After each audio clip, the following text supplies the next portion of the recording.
the last few weeks, we have seen a number of announcements by the government to boost consumption, as spending is crucial for a faster turnaround of the economy. In fact, government feels that measures like leave travel concession voucher and festival advance scheme have the potential to boost demand by nearly 73,000 crores. But are these really helping people on the ground this festival season? Let's find out in India Revival Mission on Times Network. I am Hina Gambhir. Joining us today is Dr. Arvind Virmani, former Chief Economic Advisor, and we have with us Vijay, Senior Banker and a well-known economist. Thank you very much, gentlemen, for joining us here on Times Network on India Revival Mission. Let me begin this discussion with Dr. Virmani. What is your point of view, sir? Do you think that the kind of announcements that have been made since March till now are having some impact on the consumption story here in India on the demand side?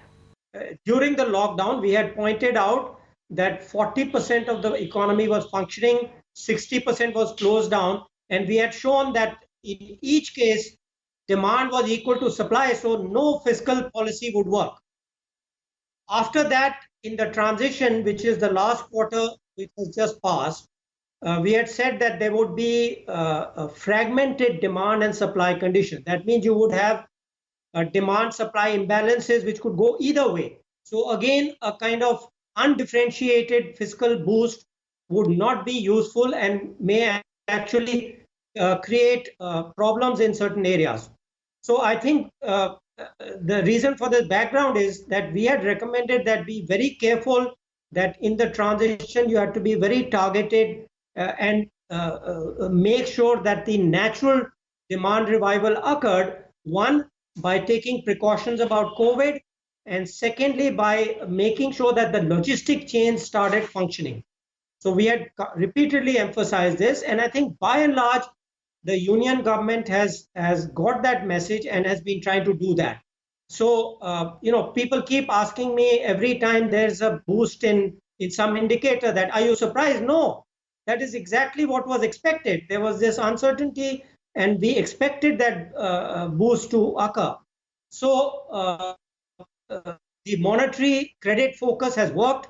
The targeted support from the central government to sectors which needed it has worked. Now, as we go forward into the next quarter, yes, a bigger and more careful or a larger stimulus may be necessary. So I would say yes, the approach adopted by the center overall has worked so far. Okay, very interesting point of view there. Vijay, where do you stand? Do you think the kind of announcements that have been made, the targeted approach of the government seems to be working on the ground for the people? I would broadly agree with Dr. Virmani. Let me look at a couple of data points for you. If you look at the e-commerce sales during the festival season, it was 55% up at $4.1 billion compared to last year. Not even last quarter, but last year. Automobile sales have been overall more than 20% more, whether it's Maruti or Hero motorcycles or Tata Motors, than the previous last year. Thirdly, the GST collections have crossed more than 1 lakh crore. And fourthly, if you see the one was automobiles, the other was e-commerce, the third was GST, and the fourth is the PMI Purchasing Managers Index. Why is the PMI and Purchasing Managers important? Because that shows the level of actual manufacturing activity in the economy. The consumption improvements which you see by auto sales or e-commerce sales or even FMCG sales of the likes of Hindustan Lever or Dabur or Colgate could be ascribed to pent-up demand. But here we are having manufacturing index at 59, which is an all-time high, which indicates that the economy is reviving in a very significant way. Now, whether it is the efforts of the government or it is whatever, a lot of good work has been done, and I think the revival has been very, very positive. The only thing one could be worried about is the employment figures.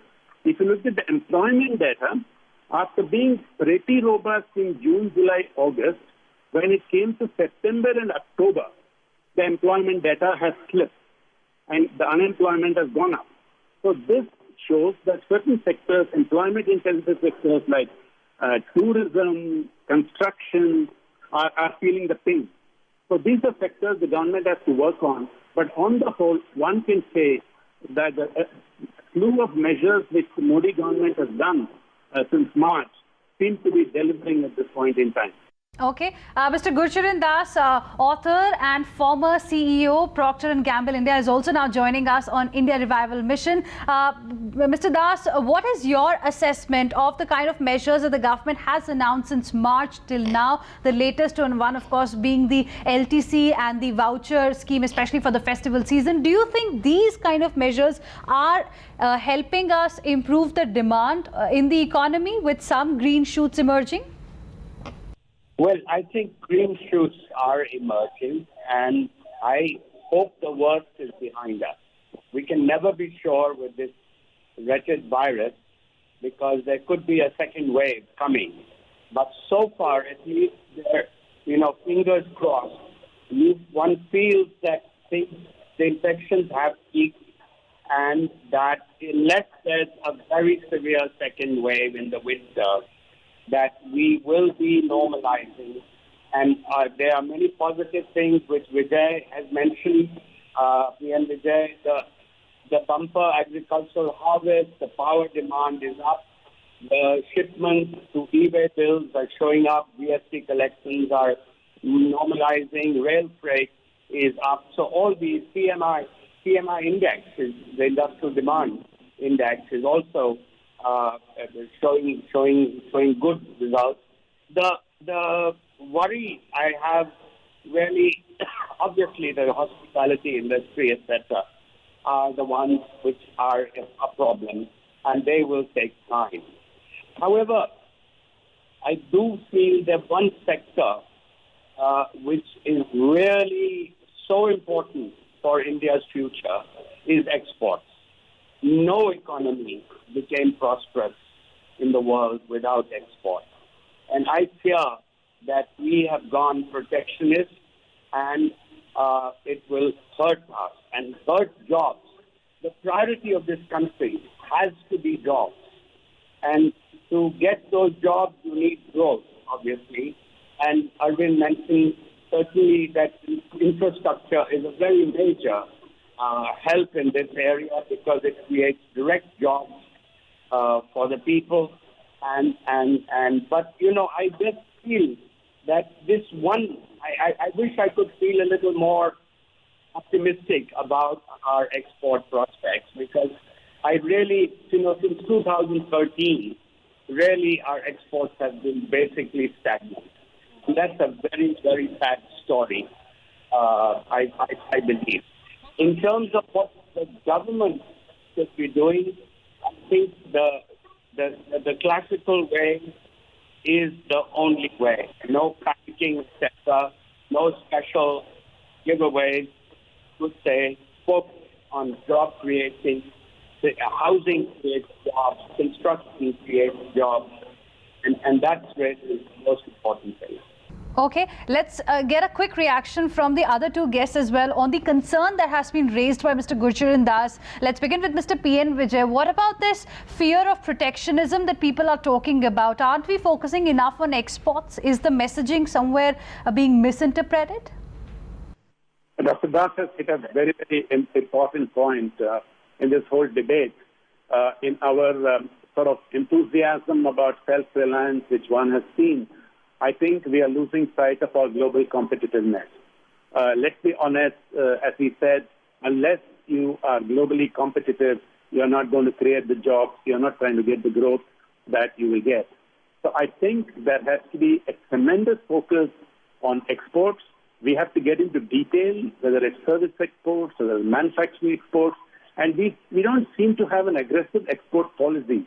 Somewhere in all this conversation, we have lost that focus which was once there.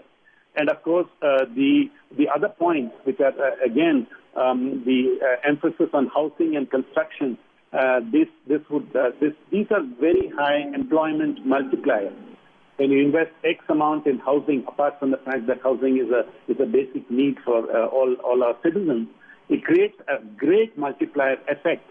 And thirdly, in those cases, government needs to be only a facilitator. Government need not make big investments, but aggressive action is required. And last but not the least, hospitality.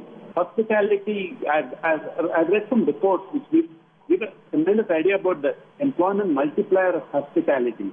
Of course, COVID, as Dr. Virmani has been pointing out, has been a big dampener on hospitality. But if in some way we can revive tourism and hospitality. So a three-pronged approach of export competitiveness, housing and construction, and hospitality could be a better way than a general welfare scheme which the Modi administration has so far been doing in the last few months. Okay. Dr. Virmani, what is your point of view on the issue of this fear of protectionism? A couple of years back, the focus was on Make in India. And I think and I'll tell you where the weakness was, but I think Atmanirbhar is starting to move towards a better concept of self-reliance and self-confidence. Now, of course, the basic competitiveness there's no disagreement between the three of us that it's really domestic reforms which will set the stage for the for competitiveness of the economy, whether it's with respect to exports or import substitution, etc. So there are a lot of things which have been done, including the labor laws, agriculture, etc. And I don't think enough importance has been given to that. I have recently given a talk on that.